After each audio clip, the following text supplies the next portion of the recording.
This year, we are celebrating rising higher and rooting deeper. Can you hear me, Mom? Yes, I can. Good, Thank you. good. And when Reverend Linda and I were working together, and God bless you, we talked for a long time on the phone, and I came up with, it's spring renewal.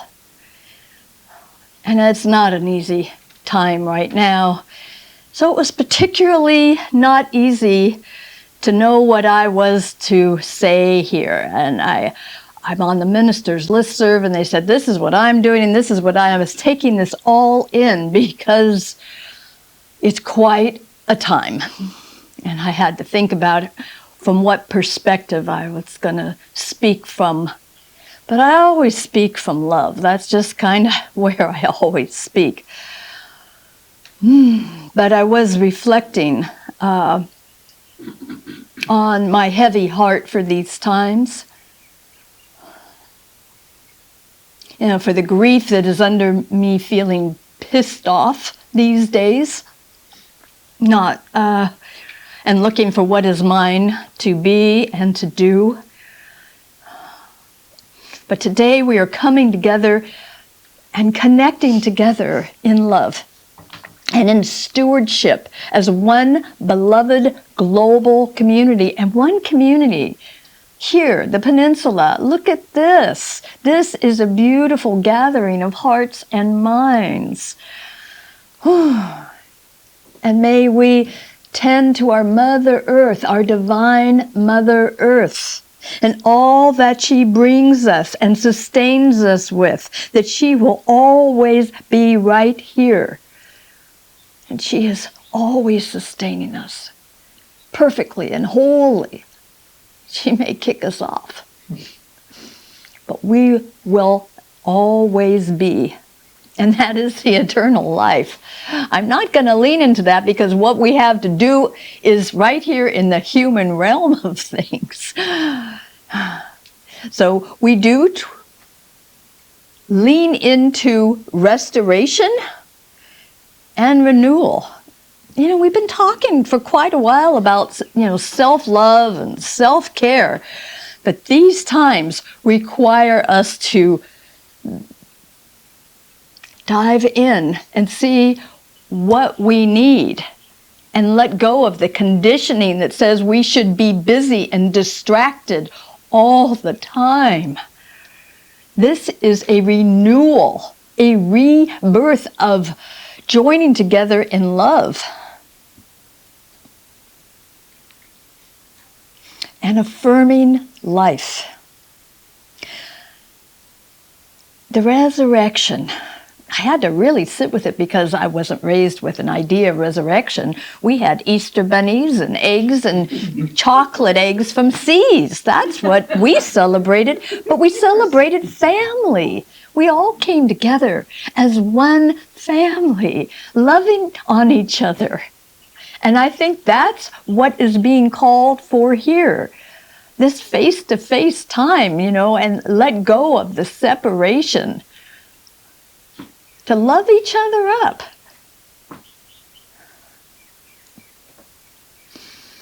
And I'm thankful for Science of Mind, for our founder, Ernest Holmes, for these principles and practices, because my life, our life, from the practices that we do are not the same. Right, Carmina? Right. Who's in practitioner training right now? Yes. Yes. And saying yes to the divine. I have spent this past week saying, I am so tired of resisting, of saying, no, not like that. No, not like this. No, no, no. It's not just this past week. It was all through ministerial school. They said, I know what you're doing. You're standing up and you're watching the talks and you're saying, well, I would do it different. Not like that. Not like that. Mm-hmm. Oh my. I'm tired. And I want to let go. And it's scary to let go. I keep thinking that, there's something more for me to do, and I'm scared of the responsibility if I really let go. People say, rise up. That's resurrection. Rise up. Speak truth to power. Oh my goodness. You know, Jesse knows. No, honey, we don't say that. That's not the way we roll. Not even in a locker room anymore. It's about loving everyone up. And I want to speak a word and a prayer. I want to make sure I get his name right. Kilmar Abrego Garcia. Justice and freedom. Because there's one of us here. And where one is down, we need to rise up and stand up in our hearts to hold each other up. Passover. I love that it's the last day of Passover. I hear you're Jewish. Is that correct, Suzanne Rose? Yeah, I thought of you. You know. And we sing songs of celebration because we crossed over the Red Sea. Moses took us into the liberated desert. You. Learn new ways. Yes, and that's what we're doing. I want to. Have you heard of Father Richard Rohr, the Franciscan friar? I'm on his newsletter. And he says, our souls are constituted to turn toward the divine light as a plant turns toward the sun. The impetus of one's entire being never rests until it rests in God. Until it rests in God. Because we all live and breathe within the one. It's who we are together. So we are always longing for and searching for that union, that divine union. So Science of Mind talks about the principles and the practices so we can commune more deeply with the beloved. And that beloved is right where we are inside. And that's where that self-care comes in, because right here is where God lives. Right where you are, Sheila. Right where we are. So taking care, and it feels kind of selfish. I'm leaning into it more. I'm not used to caring for myself so much. I'm not used to communing with love and with the beloved. It's getting to be this real personal relationship. I didn't even know that was possible. You're shaking your head? You know. I know what you're talking about. Yeah.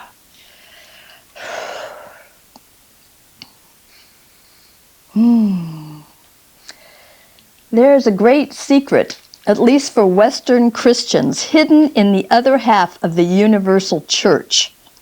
In the Eastern Orthodox Church, in places like Syria, Turkey, Greece, and Egypt, Easter is not usually painted with a solitary Jesus rising from the dead.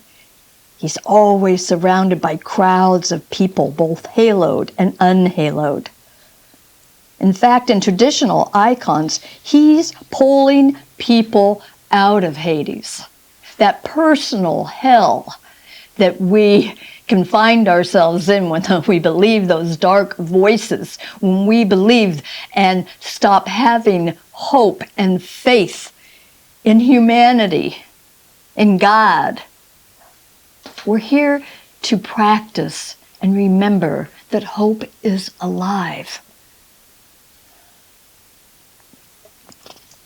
And we're liberating each other from any other idea, no matter what it may look like. When we come from love, we always make better decisions. Better decisions to rise up, to speak out for all people everywhere.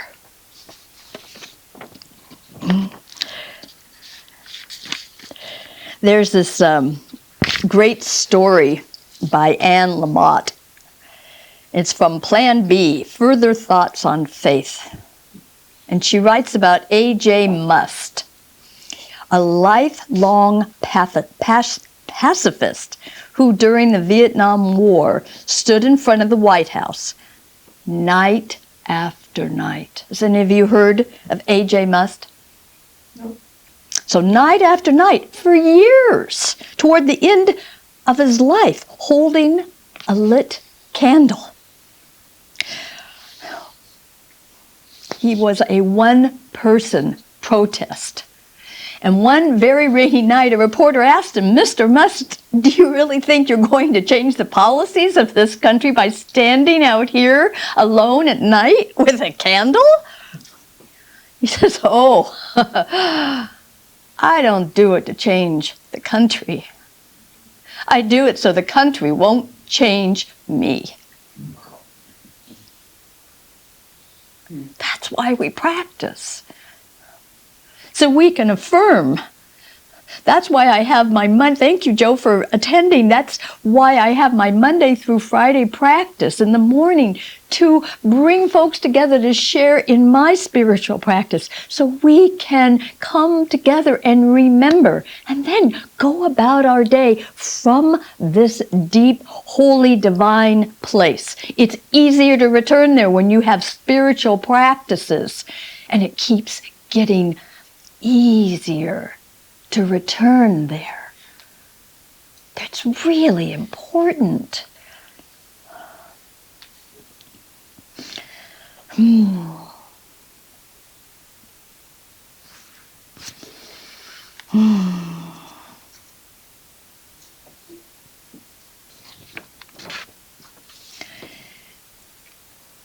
So I realize that hope is a practice. And hope, we don't talk about hope, I don't feel like, in Science of Mind a lot. You know, there's trust, there's knowing, but hope, it's like this eternal flame in us that just continues. It's something that is toward life. And I can lean into this when as I say, I've been saying, nope, not like that, nope, not like that. But I went, oh, hope is affirming life. And that's our practice. What is life affirming? And what is death affirming? So I've been asking myself this as I hear myself talk or I hear someone else, is that life affirming or is it death affirming? And there's a lot of fear that can grab us and distract us. And it's uncomfortable right now. I've been really, really uncomfortable. And I tell you, I know that there's one here, that we're all connected. So when I go, oh, wow, yeah, I'm uncomfortable. And this uncomfortableness is not just me. I am feeling into it, into each of us as a whole. And I hear the fear go by, and I'm like, I am going to affirm life. I look at history. I can see that history tells us that life is affirming. Life continues. So the practice is to turn toward the uncomfortableness. And being in community gives us that strength. It gives us the strength to turn and be uncomfortable. We use our practitioners for prayer, for counsel. When we have a hard time and we need some help, we call that friend. And we are returned to grace. And there's a willingness it requires of us. Just a little bit of willingness. Spirit comes running. It's like we just crack open the door. Poof, the Spirit comes running into that whole place. That is where we are saved. From that place of just being willing. I am open. I allow. I am here as a vessel to be used for these times now. Use me and let me get, as Ralph Waldo Emerson says, my bloated nothingness out of the way of that divine current so it comes cleanly through me as me now. I have that willingness. And I don't feel I have answers. The more I dive in, the more I don't know. But that's not the point. Those questions.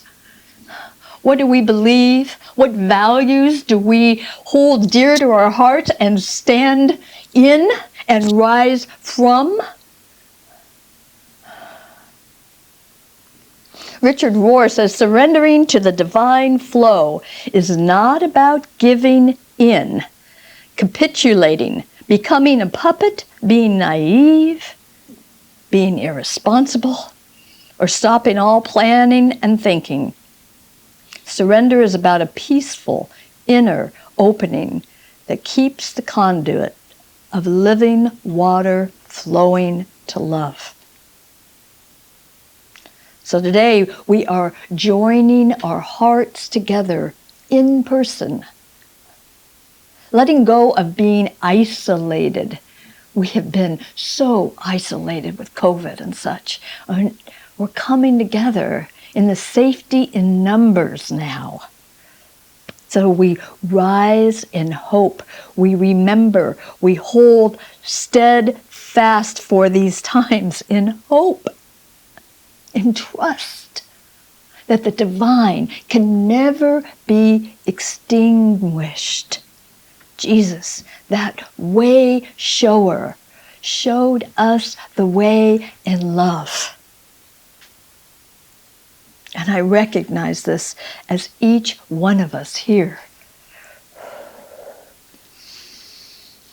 And our call to action is to practice in remembering that we are all beloved community, everywhere, all faiths, all people. We know that they matter. It's an important time to listen closely within, to practice listening, visioning, to know what is ours to be and do, and to stand up, to be brave, to allow ourselves to be reborn into something greater than what we've been aware of so far. There's something else calling us here.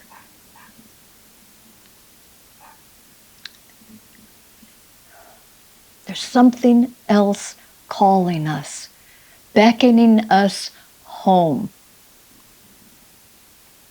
revealing the love, revealing the spiritual practices and nourishment and sustaining, that there is enough love in this world for all of us. Let that be the mantra today. There is enough love to go around, ever flowing. I'm so grateful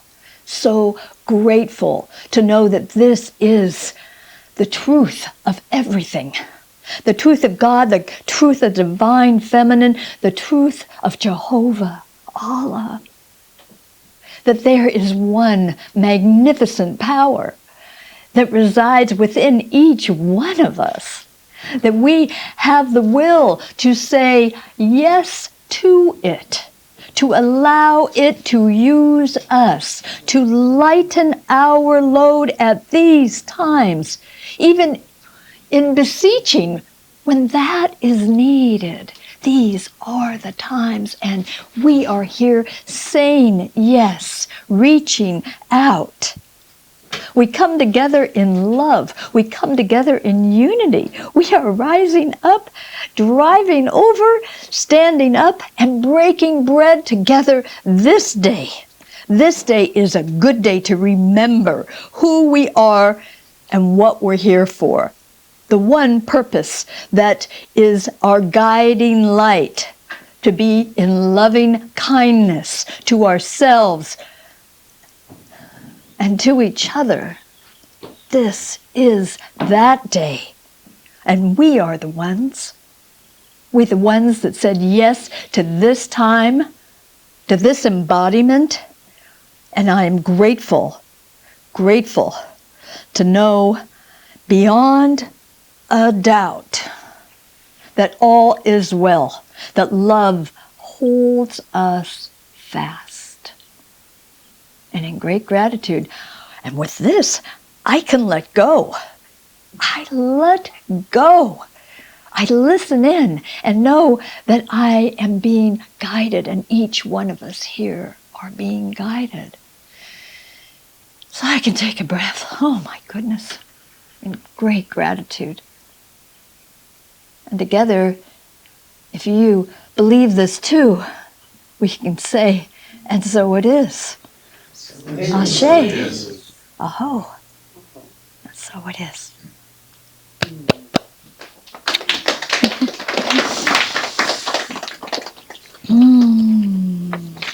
Well, thank you, everybody.